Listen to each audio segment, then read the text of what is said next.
Well, I want to thank you all for being here tonight on behalf of the Pollock Center and also the Global Latinidades Center at UCSB. And we want to continue the conversation of La Manplesa with the filmmaker and one of the featured poets.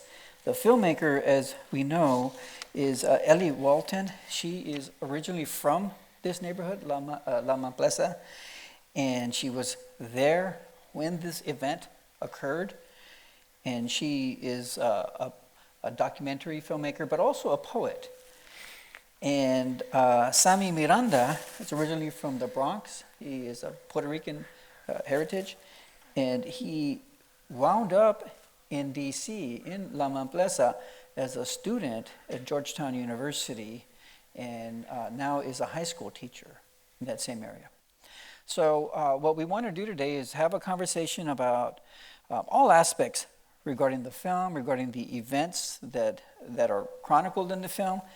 And I'd like to begin with one of the questions that too often gets left out when we talk about police brutality, police killings, and this is the person who was shot. And I'd like us to talk a little bit about what is the aftermath of all this. Where is Daniel Gomez today? And if you can share a little bit of that, I think we need to start there. Yeah, sure. Well, first of all, thank you so much to the Carsey-Wolf Center, to the Global Latinidades Project, and to all of you for coming out tonight. It means the world to be in community with y'all. So Daniel Gomez, he, after the shooting and the organizing, he did end up suing the city, and then the city, and he lost, and then the city ended up suing him. And you know, he survived the shooting, but had hundreds of thousands of dollars in kind of medical expenses and is still suffering a lot of health issues. He's now in Virginia, and he became an evangelical preacher. And we did try to reach out to him when we started making the film, and we couldn't actually get to him. And actually, it's a question that comes up a lot because obviously, you know, it is so important in all the shootings across the country, across the world, that these individuals are named and humanized. And I think, you know, for us, the film, when we couldn't reach him, it became so much more about the community. And it was a community that was experiencing the same police brutality that he experienced that day. So everyone had that story. And then we really started anchoring this film's perspective in the artist. Like, what is the role of the artist in this movement to raise awareness and to create change? Thank you. Well, you raised one of the second most important questions, and that is really the role of art in social movements, and specifically the type of art that is being used here, both the documentary film and the type of poetry. You know, the community focuses on, or at least the Raza portion of the community is of Salvadoran heritage. And there's a rich revolutionary poetry tradition. And I'm thinking of Rocky Dalton. You're Boricua, Sami, and that goes without saying that, you know, Puerto Rican poets are just always on fire because they're fighting a colonial struggle right this very moment. So I'd like to see if you can talk a little bit about your model of documentary film. Who are you engaging? What are you engaging? What are you doing that is unique in this film? And Sami, what are you doing as an artist? Do you even identify as an artist, or is that just something you do as part of something bigger? I'd like to hear your theory of art, so to speak. You know, what do you think you're doing, and what are the potential powers and the limits also? You want to start? Right. So I always start conversations about art and art making with a reference to my grandfather, right? So my grandfather, when I would ask him, Abuelo, tell me a story, right? Tell me about when you were younger. I mean, he was in the army during World War II. He migrated to New York. when he was probably 19 or 20. And he would look at me and he'd go, ¿Pa qué? No importa. Doesn't matter. And he wouldn't like say anything. Like I think I got him once, right? And he told me a story or two, right? But then when he died, we went into his closets, right? And we started pulling images that he had taken from 1940 to 1980, some of them that he developed in his bathroom, like the letters that my grandmother wrote to him all during World War II, the certificate he had to get in order to vote in New York City by proving he was literate. And this is not the South. This is New York. And he had to go take a test to show that he could read and write in order to be allowed to vote, right? So he had all of this in his stuff.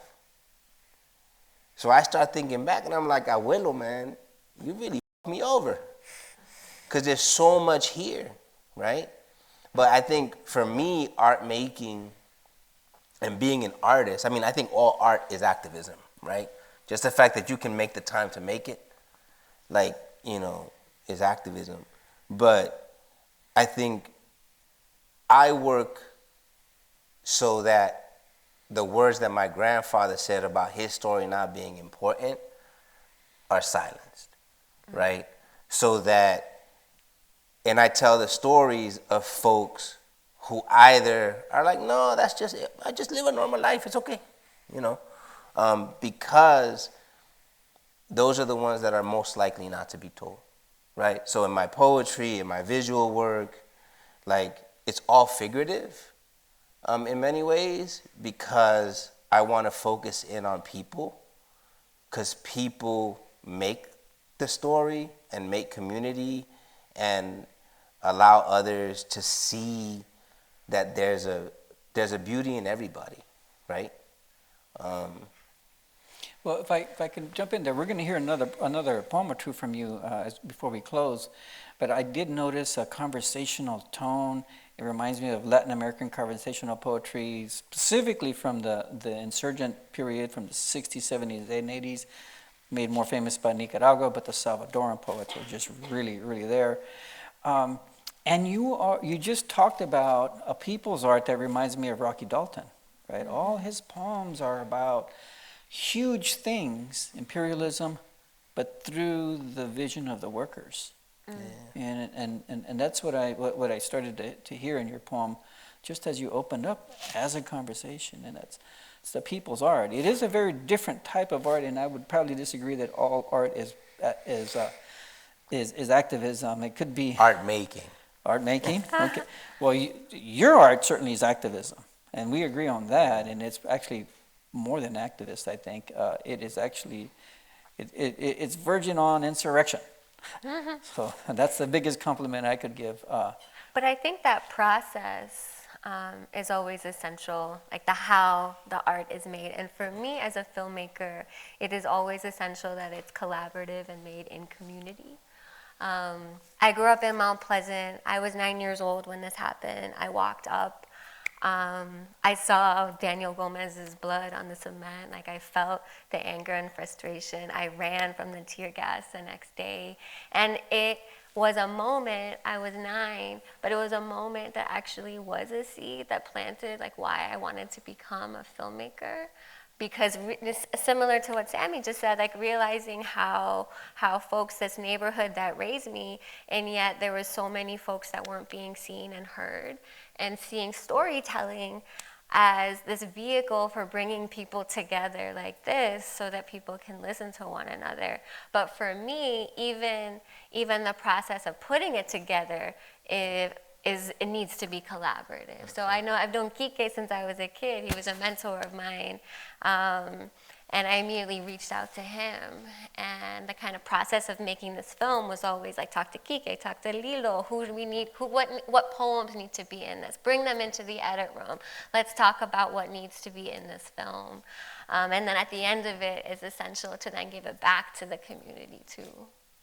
Yeah, you know, and you described your film as your film work as focusing on everyday revolutionaries, and I really like that. And I'd like for you to talk a little bit more about that. What do you mean by everyday revolutionaries?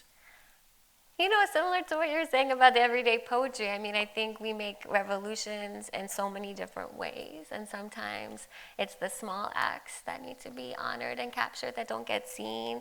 So the everyday revolutionaries are the heroes that I grew up with, like Quique Aviles, like my godmother, Rebecca Rice, like folks who were in the community doing the work and not always honored and not always seen, but still making that difference. Yeah, so I think that's what I mean by everyday revolutionaries. I like that, yeah. You know, the film itself is actually quite accomplished art in complex ways. And as I was mentioning earlier, I really like the way you use distortion, and you have upside down frames, and that's part of the whole context, right? But there are also some frames that worried me, because, you know, this happened like 2 months after Rodney King thing, right? Yeah. And as we know, all the footage on the Rodney King incident was first the thing that let us know what a lot of us know. That's just normal. When I first saw it, I said, okay, they beat down another dude, you know? It's like, I was actually surprised until I saw it take off, because I guess people hadn't seen it, and the film was important for that, the camcorders at that time. But as that process went on, and as the police, who included some Latinos, right, went to trial, they used film footage, and they deconstructed it in a way that made the film work against Rodney King, and they showed it frame by frame by frame, isolating things. And some of the frames in this film have people identified even with their names, and I'm wondering, I don't know what the statutes of limitations are, but don't do that to that vato. You know, don't get him in trouble. He got away, I think. So I was cringing that, you know, people from the bodies knew to cover their faces, but some didn't. And I'm just worrying about the potential danger of some documentary film and some techniques. I don't know what you have to say about that. Yeah, I think, you know, as a filmmaker, you have to, I think it's important beyond anything else that you're being ethical and responsible, and that's the whole part of the collaboration too, that you're not exploiting or putting folks at risk. I think, you know, in this case, it's a historical doc. A lot of these young people, I mean, this was 30 years ago, you know, so I did consult. I'm always also in consulting with lawyers and activists, and I think the risk was actually pretty low. And actually, a lot of people, like, this moment was about being seen. I think, you know, one of the most powerful lines in the film is when Lilo Gonzalez says, you know, there was just so much anger and wanting people to realize that we exist. You know, so actually showing their faces is really, it's a part of that, you know. And so I think a lot of these young people wanted to be seen because they wanted to have their needs met. They wanted education. They wanted, you know, good housing, you know. All the stuff that the ripples that happened after this was about being seen. So it was important to show their faces. And the distortion that we were doing when we were flipping the police over or spinning it on an axis, that was intentional because, you know, some of the policing has become so normalized that you don't see it anymore. You know, it's like, and I think as a filmmaker, we wanted to really play with that. Like, this does not make sense. Like, there should not be tear gas in a community with kids. We shouldn't have folks being jumped for not doing anything every single day. Like, that's not normal. So we're gonna flip the police upside down to show the chaos of that. Excellent. You know, one of the unpleasant conversations that we really still don't have too often is the role of racial minority, women, LGBTQ police, and what that reveals about the nature of power. And this is a situation where a black woman cop did the shooting, and we have Mark Zimmerman is the one who killed Trayvon Martin, and he's identified as Cuban American and Italian American. Two of the police who beat down Rodney King were Latinos. Sandra Bland was arrested, and I say psychologically tortured by a Latino police officer. And, my own experiences, Latino police officers were the worst in my body in Houston in terms of the way they treated us as youth. And I'm wondering if you felt you dealt with that adequately in the film. You certainly did deal with the pan-racial community fabric that probably strengthened because of this, right? But that particular issue of, police killing us and they look like us. Yeah. So there was a cut of the film that we spent much longer just on that. And then we realized that was another film and probably needed a different filmmaker too. But I think that, actually I want to kick it over to Sami because I think that chapter where we did talk about that, I think really lands with Sami bringing up that how it, like the underlying reason of why this is happening is white supremacy, and like why, even if it was a black cop, like why was the police created in the first place? It was created to, to catch slaves. Like it was created by the white establishment to protect white property, So in some ways it doesn't matter. It doesn't matter that it was a black cop. But I want to kick it over to Sami to talk a little bit more about that. Yeah, I mean, for me, it's about like how we measure ourselves, right? And I don't care who you are, whether you're white, Latino, or black, or Asian, or however you identify, you measure yourself against whiteness, right? That's because that's the world we live in, right? We can't avoid it. You can become aware of that and do something about it, but with a history of colonialism, with a history of imperialism, if you think about how we measure power, that is identified as white, right? So DC was 90-something% black when that happened, right? But what they were doing is when the Salvadorans came in, it was like, oh, hold on, we fought for this, right? This is ours. You can't have it, right? Because they were looking at the power structure, right? They were looking at like, look, we are here now at this level of like what is seen as good, right? Which is often identified as whiteness, right? Which is what is identified as power, right? So when you look at like, and I say in the film, oppressed people don't, like, I forget how I said it, but basically oppression leads to oppression, right? So if I had to fight to get where I'm going, if I need to keep it, I'm going to oppress someone else, right? So when this happened, their resolution for it was to bring Puerto Rican cops so that they could have conversations with the Salvadorans, not realizing that Puerto Rican cops didn't like the Salvadorans, right? So I had a conversation with one once. He's like, "Oh, it's all good," because I'm a teacher. I was teaching like a few years after that, right, in the area, and he goes, "Oh, it's all good till one of them want to marry your daughter," right? There was no, because again, within our own folks, there are tiers, right? And we place those tiers there because we want to be like these folks, right? Because that's what it means to have power. And that also means that the things we strive for sometimes are seen as moving towards whiteness. I have a university education. When I would go home from college, my sister and my aunt would throw me on the couch and rub me like that and be like, "Yo, we got to wipe the white off you," right? Because for them, going away to school was a white thing, right? So education is a white thing, right? So that's, I think, for me, that's the piece, right? We oppress each other because we're measuring ourselves against whiteness, right? When we stop doing that and we start seeing ourselves as oppressed people, right?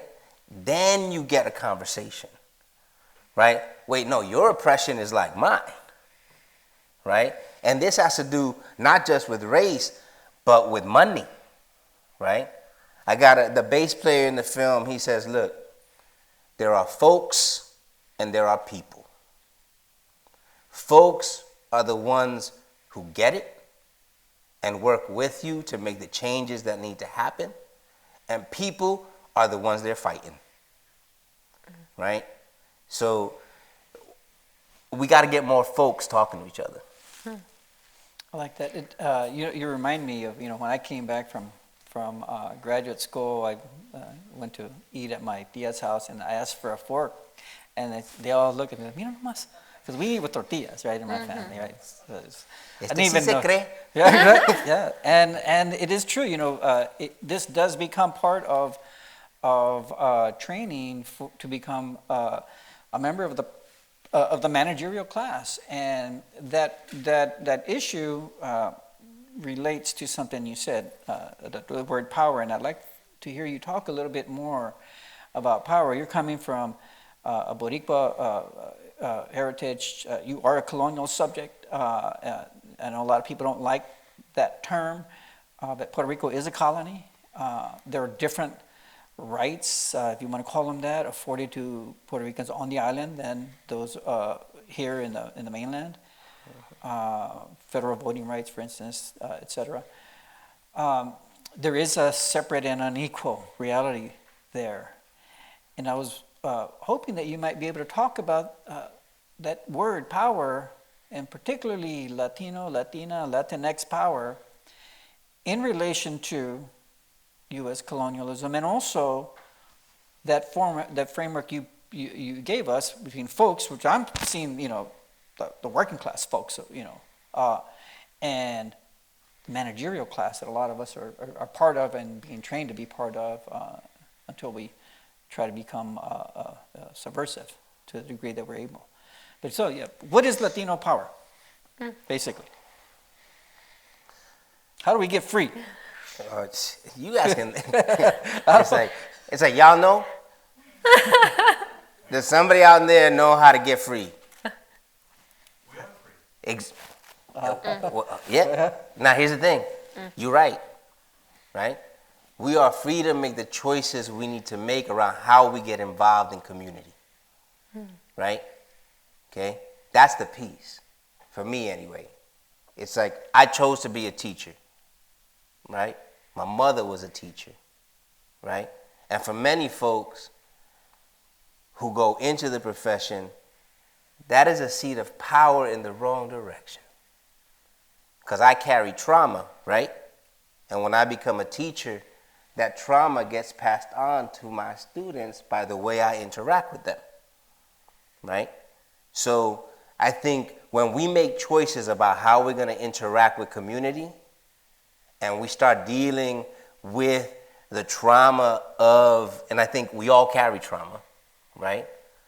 The trauma of being folks who are victims of aggression, both from the people in power and the people in our own communities, right? When we make choices that allow us to deal with that trauma and help others through that trauma, right? And see that and find a landing place that says we can heal together, right? I think that's where you start gaining power, right? Where you start seeing each other, right? And you start making more choices that cause your freedom to be expanded even more. Because I think we are restricted as well. We are free, but we're restricted. Yes, sir. At least for me, right? But the restriction comes when you allow it, right, to keep you from connecting. Once you do that, once you start connecting with community and the people that are in that community and the folks who need to heal with you, then those restrictions go away, right? Because oftentimes those restrictions are the ones that come with that layers of what does it mean to have power, and how is that connected to whiteness? You know? That sense of community and cross-racial, even cross-class community comes out in the film really well. It looks like an autonomous zone, right? It really does look like, and even some of the people in the film are saying, no, this was ours. So we finally made the statement, this is ours. And it was powerful because it is pan-racial. I'm wondering how or what lessons we can take away, because we can have these autonomous zones, as hard as they are to get, right, that seem to have occurred there. What do we do still with the suits, the elected officials, the government structures, the police departments that remain intact, the militarism that's going to keep people migrating to the colonial seat of power, etc. What do we do with that? What does Manplesa teach us on how to fight power? Well, I want to take it back a little bit, because I growing up in Mount Pleasant, it made me who I am. And that scene in that block party, like that, I was there. Like, I think that was the community I was raised in. And it was diverse, but it was folks who looked out for one another. We would all play out on the street, and then like the neighbors would all make sure that the kids got home before dinner. It was that kind of looking out for each other. And I think, even though so many of us have been displaced, myself included, because of the forces of capitalism, which is a power that we always have to figure out how to dismantle in some ways. We end the film with Dia de los Muertos because it's this act of resistance, and it's this no matter, even if you can't live here, you can't afford to live here, you can still claim a space with music and food and poetry and gather and really kind of emphasize that value. And I think what we're seeing more and more, and what gives me hope, is how folks, in some ways, with mutual aid, have started to really realize how important that is. We saw it a lot in the pandemic. People are realizing that maybe we can't. I don't know. We could talk about this for hours about whether we could change the system or just create new ways that we interact with each other. But for me, I think it's been beautiful to see that happening, as well as figuring out ways to dismantle these systems of power and abolish the systems of power that aren't working for us. Yeah, this film, it's perfectly timed. Also, we had a series of intersecting cataclysms, right? Not just the pandemic, but more police killings, right? George Floyd, and then the Black Lives Matter movement, with the capital Black Lives Matter, and then the masses, right, coinciding, and I think this film is speaking to that moment in that it is warning us to keep it grounded, keep it with the masses. Don't put La Manplesa Incorporated, which is what happened to Black Lives Matter, right? It's kind of bifurcated with the corporatized paradigm that vets everybody, and then the grassroots activists that are not getting any of the funding or very little of the funding. So I'm just making that comment, just that groundedness and the vision that's driving you all as artists, activists is a very prescient message for the current moment. That said, I was hoping you might be able to reflect on contemporary the contemporary context, specifically the George Floyd and all that has come from his tragic death. I think for me, it's a matter of it continues to happen, right? And it's gonna continue to happen. We're looking at even when you look at the comments that the LA council members made, right? When you think about those, and you see and understand that how we're seeing each other isn't like a way where we actually see each other, right? So when you think about like the history of it, like DC had the riots in the 60s, right?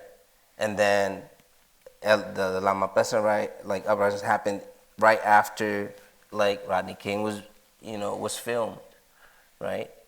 And then after the Mount Pleasant, then you had the LA risings happen, right?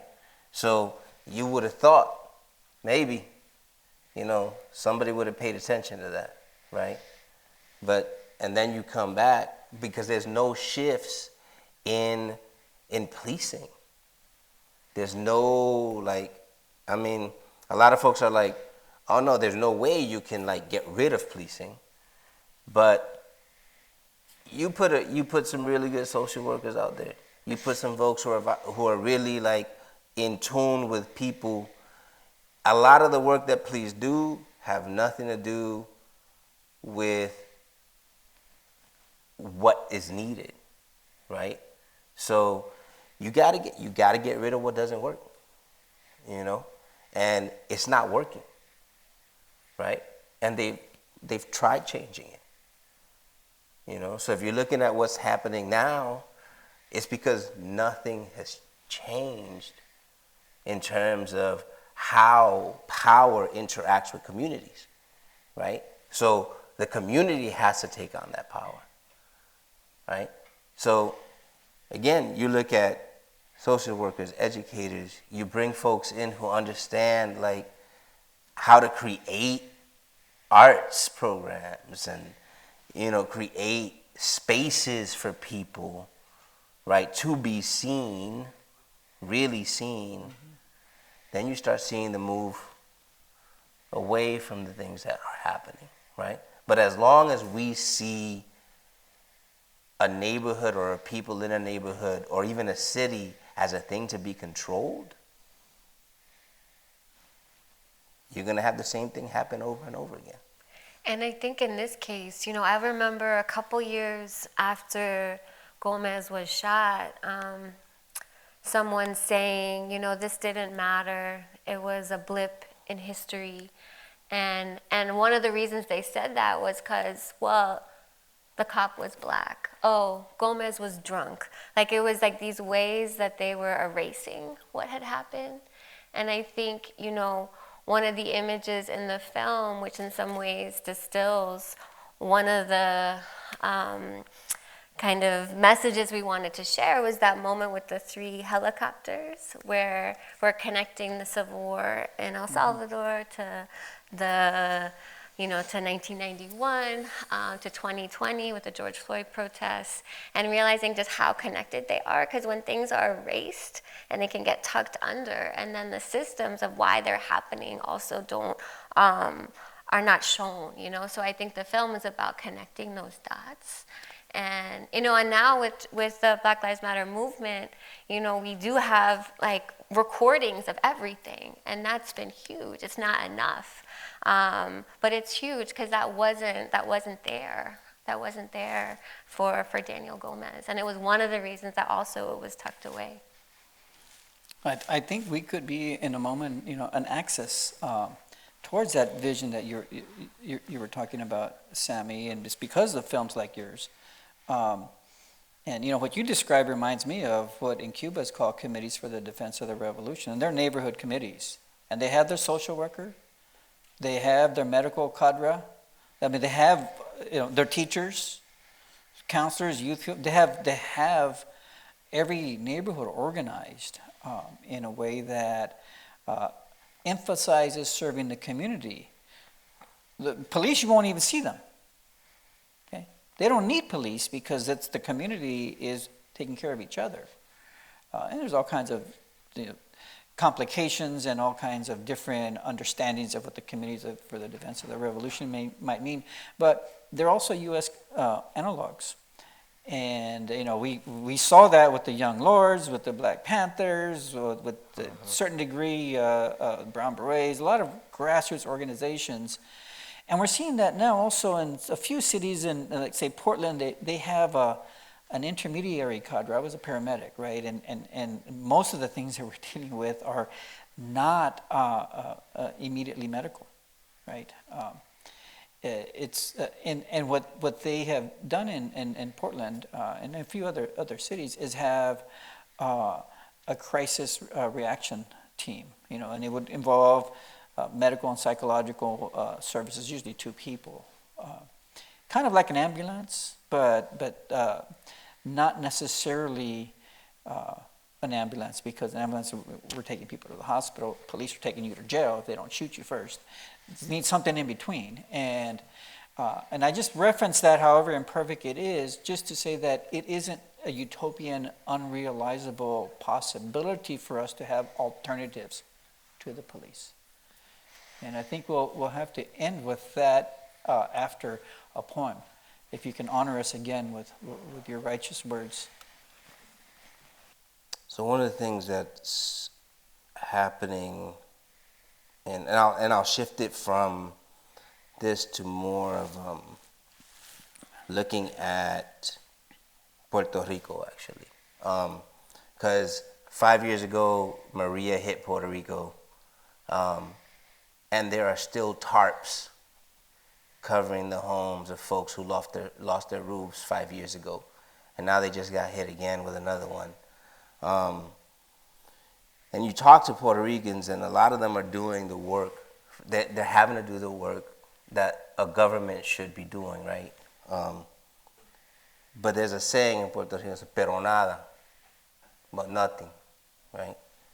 So this is a piece based on that particular, on Maria, but also that statement. Pero nada, lo perdí todo, estamos bien. This is not a war zone, not an act of God, not a single moment, but many. That started with a rain that found the spaces and drove itself into them, leaving nothing untouched by its need to invade.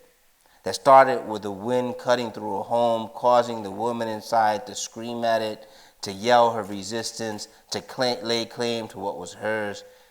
This is suffering, and then reclaiming possibility with a pero nada, but nothing. Lo perdí todo, I lost it all, estamos bien, but we are well. This is not submission. It is a statement of fact, one that makes clear survival. Pero nada, but nothing, what we have left. Lo perdí todo, what we acknowledge is lost. Estamos bien. How we know what matters. El coquí, la plena, el corazón del pueblo, la generosidad de una comunidad, la fuerza de mi gente. How we know that we are strength. How we know wind and rain and leaders who throw paper towels and speak of our dead as if they were not enough are not allowed to break us. How we know that 100 by 35 is not the extent of our borders. That like the rain and wind, the children of this place will invade, will bring what is needed, will join in the rebuilding, and will stand against the winds of loss that will blow through us, but will not knock us down, and can never tear away foundation, because we know what to say. Pero nada, aquí estamos. Gracias.